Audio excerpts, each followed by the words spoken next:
Very interesting and very successful story that you told us, and yeah, big ups that you made your journey yourself, and now support other Mexican skilled workers to come to Austria and find their new home here maybe, and super interesting. Thank you for these Mexican insights. And now we will travel to Brazil, which is not super far, but actually also far. And I will also will give the word to my colleague in Sao Paulo, Mus Scheidel. Thank you very much, Simon. I would like to thank you all for joining us today. I'm Bruce Scheidel. I'm the Key Account Manager in Brazil for the International Recruiting Initiative of the Austrian Federal Economic Chamber. I'm based in the Advantage Austria office in São Paulo, and I'm fully at your service to assist you with the Brazilian labor market and also to pave the way for the recruitment of Brazil high-skilled workers to Austria. We have a comprehensive network with contacts that can be useful for you, for partnerships and doing business. Brazil has many high-level professionals here, and we're here to help you to go through and reach in the most effective and the quickest way. Having said that, today we have actually two more keynote speakers who will not only give you an inspirational pill, but also valuable insights and tools to help you in your journey in recruiting from Brazil. And the first one, I would give a huge welcome, which is a top expert who will share his experience with after founding You Work Life. Please, Georg Klausner, thank you so much for being here. The floor is all yours. Thanks so much. Hello, thank you so much. Yeah, thank you for the nice introduction. I'm just switching here. As always, some technical things to figure out, but then we are immediately on it. And just please let me know if you can see me and also my presentation. Is it working? Yes. Yes, perfect. Now it's full screen. Great. So thank you so much. So today I will talk a bit. So first of all, the slides are all in German. You will get the presentation. I think Simon will share it, and also you will get the recording of this session. But I will walk you through some of the hacks after 3 years working with especially talents from Brazil on how to bring them to Austria and what are the things to do to make this really work out and yeah, let's say hassle-free as much as possible. We went through this pain a lot. We have brought nearly 150 talents to Austria, as mentioned, majority from Brazil, and about 95 red, white, red cards so far with 99% visa success rate. So everything you've learned from the ABA, the Austrian Business Agency, they're providing a great service. And we have additionally learned how to apply this, especially for the hospitality business, but also for technical jobs. And as you know, there are different types of red, white, red cards. And my idea today is to really give you a hands-on approach on, so you understand how you can make this process as efficient as possible. So as you see, this range can be really from within a month. You get your approval from the AMS, so the work permit, or it can take up to 3 months or more, depending on the work you've done before. So it really depends on how you recruit the right person, how you check all those documents, and then how you hand it in and work together with the local immigration office, the Bezirkshauptmannschaft or Magistrat, or the AMS. And therefore, there are several documents needed in this step. And first of all, you always have to check if the job you want to hire for is on the shortage occupation. We've seen a shift in 2025. Last year it was about 120 jobs on the national one, and a lot of jobs moved into just a regional one. So for example, I have the example of waiters and waitresses, or people like skilled workers in the hotel industry. They are just on the regional list. So in Vienna, for example, you cannot hire for those talents right now this year. So that's the first one you have to take, the first step. So if you have a specific position, let's say electrotechnician, technician in electrical field, that luckily is on the nationwide shortage occupation list. And so it doesn't matter if, for example, you have your main office in Vienna, but maybe you have a subsidiary in Vorarlberg. So that as well works. And then that's basically the first check you have to make, and to make sure, can you hire for those people? And then, of course, the talent also has to have the same background. So if you want to hire for an electrical engineer, this person should ideally also have background in electrical engineering and not in a distant field. For example, like a developer in IT, that would be too far already. And then we basically have to go in this document check and really get to those 55 points. So that's the most important thing, that you really get to check all those documents. So the passport copy, that's basically a standard, that all the pages are there. You need a police clearance certificate, or Führungszeugnis, how we call it. And then the most important part is the Fachnachweis, so basically if the person is a skilled worker. So how do we do that? If you look at these points, it's basically straightforward, and I want to give you this thinking. We just have 50 minutes to go for this, but if you ever have any questions afterwards, you can always reach out. But basically, keep this in mind. You source primarily for the person which has the right background and has finished those studies already. Then you can work with this person and start this red card process. We've seen it in Brazil as well. There are different institutions where you have like a 2 years course, a 1 year course. We always aim to go for at least 2 years of education in the field, and ideally a 3 years bachelor degree. That's what you have to focus on. So if somebody comes around and says, I've done a 6 months training, that's a no-go. You will not be able to get this person for the red card shortage occupation, which is the main one, which follows also the salary table, to follow Kollektivverträge and such. If you want for higher paid positions, then it's possible if it's above 3,200 gross or a blue card. But yeah, that's the main thing. And the second one you should look at to get to those 55 points threshold is to get a language certificate. Luckily, it doesn't have to be German. It can also be an English test. So I've linked it in here. There's one called Duolingo test. It's from this app that you know to train, but they have done actually a very professional one where you really be filmed, you are tested. So that's really important. If you get those two things, and I will give you now an example how this looks like. Together with having a person that is quite young, so if the person is under 30, then you get 15 points. So that's really important because then you will have it easier to hire this person to bring it to Austria. And of course, a lot of companies as well, they look for actually younger talents because they want to work with them for the long term and then build up this person within their team. So let's jump into something more practical. I have brought here a talent who is basically in our database and wants to come to Austria. And he is, for example, if you look at it, he's a Brazilian and he wants to work here as a chef.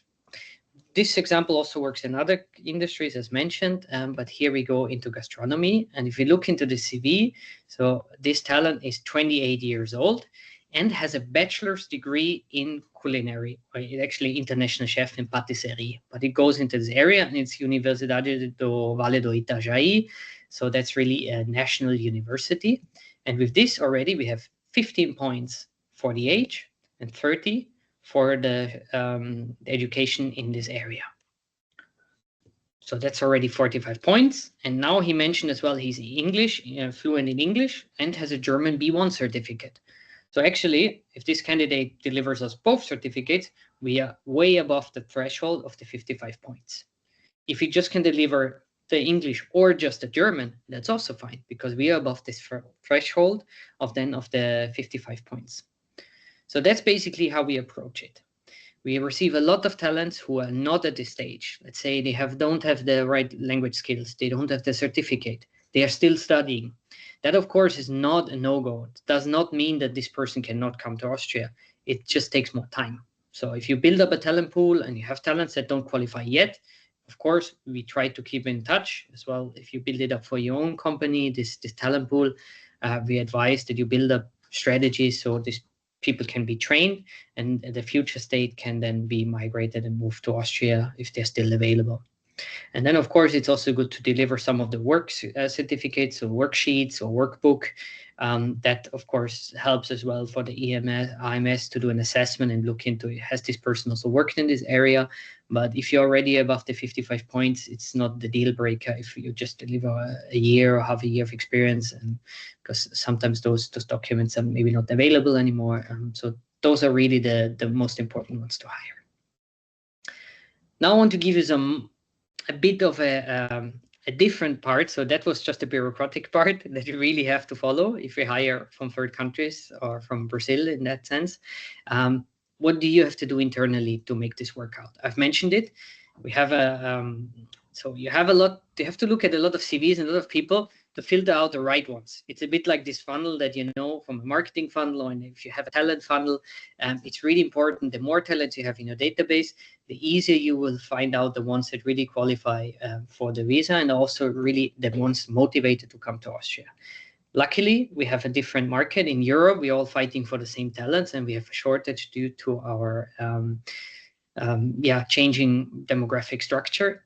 In countries like Brazil, you have a lot of more younger and talented people that really wait for their next chance and really want to move to Europe. And therefore, the more people you have in a talent pool, the better you can filter for the right person. And then we really advise to interview candidates as early as possible, get to know them. As I mentioned, if somebody misses some documents, build them up, talk to them again in maybe the next year. And like that, keep them engaged with your company and your culture, because that's important as well. The people really want to move. They will like sell their car, rent out their flat, or cancel the lease and really move and go abroad for 2 to 3 years at least initially, and then want to stay. So that's really important that you create a bond, even though it's just virtually in the beginning, so that you really can work on this together and make sure that the right person finds in your team, and then you also feel happy that this person will come to you for the long term. And the next one is really important as well, is the timeline. So we get a lot of requests, especially in hospitality, say we need people now. Ideally, they should have started yesterday. That's, of course, not possible due to the timeline I mentioned for the red card. But also in general, the people that want to come, they have family at home, maybe a pet. So all of that needs some time to organize, and also for yourself internally to prepare the team, to welcome them, to onboard them. It's really important that you plan this in advance. So if you know let's say in December, you need people that work, ideally you start screening, interviewing, and then starting the visa process around in, let's say, August or September. That's what I recommend. Then everything will work out fine if everybody done their work, and then basically you're set up. So that's really my recommendation. You really have to stretch your timelines and think in a longer term scale than maybe if you're used to national hiring principles.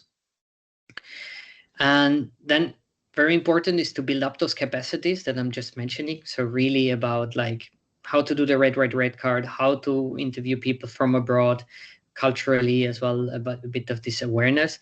This is something you have to build up internally, because people will come from a different cultural background and they want to feel happy and integrated, and also the local people should feel like positive towards this idea, working with a different cultural background. And therefore, it's important to build up this capacity. If you don't have it, of course, you have external partners like us that can support you in this journey, either the whole end-to-end from finding the talent to migrating them, and then also helping with the onboarding, or just doing a part of it, for example, just the visa process. Or I know as well the IFO, they provide a lot of input as well for example, a buddy guide and how to integrate people perfectly in your organization. So that's really important that you build up this capacity within your HR team. And then and you have to adjust the processes as well. So not everybody will arrive and speak German fluently. Maybe some of the existing documents need to be translated internally to English, and all of that needs some kind of preparation. We've seen this in some very hands-on jobs where it's just used like come in and start to work. It does not always work like this immediately. You need some time to adapt. Maybe the onboarding takes a bit longer. So it's important to have the right processes and tools in place, again, to make this whole project and journey as smooth as possible. And again, especially for your local team to also be on board with that. I really want to stretch this out. That's very important, because it's very good if all of us here in HR and management, and we like this idea of saying, yeah, let's bring a team of Brazilians into our Austrian environment. But it's very important that the local department, the Fachbereich, is really included in this decision making and really wants to work with it. Because that's actually the complete deal breaker. If we do all of this process, we bring everyone here with this whole idea, and then you realize culturally it doesn't work out. There's someone in this team who's rejecting this idea of working with someone from a different background, who maybe looks different, or speaks differently. So all of that needs cultural sensitivity, and then this will work out. Because what you can gain from it, what you can win from it, is basically that we kind of democratize a bit more of this access to the Austrian labor market. It doesn't matter if the person is from Brazil or from any other country. With this setup with the red card, anyone who is a skilled worker and is motivated to come here is able to come here. So that's very nice and really strengthens our legal migration ways. And then additionally, you bring new ideas. Bring new people into your environment that, especially if you talk about the kitchen, they bring new recipes, they bring new energy. So things in your culture, in your company will change. There will be gatherings which bring more of this Latin energy in. So embrace that, make this part of your culture. If you see rejections, make that people, maybe form smaller teams or groups, so they lose those fear and these barriers.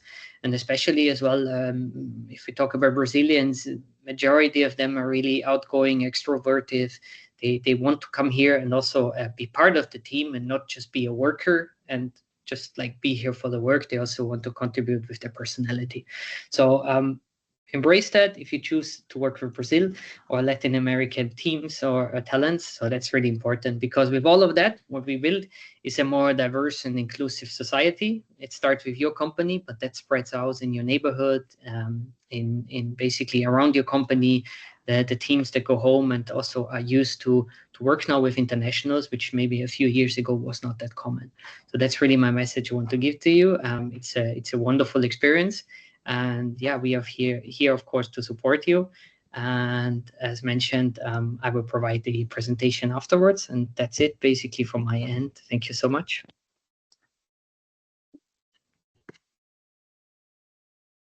Thanks a lot, Georg Klausner, for sharing your experience. Yeah, I think if somebody needs more information on that, you can also book a meeting with Georg afterwards. Tomorrow is also a full day of meetings, and yeah, very interesting. And now we will jump to Ingrid Lenk. We planned for this session, and it's gonna be, Ingrid Lenk has her own German teaching school, as I know from my experience here at the WKO, at the Austrian Federal Economic Chambers. I talk a lot to companies. The German language is still needed in lots of jobs, and also to integrate well into society. So now we have a real expert. She has her own German school. She worked for Goethe Institute, but I think we will hear about that now. And I will give the word to Ingrid Lenk. Thank you so much for taking time today.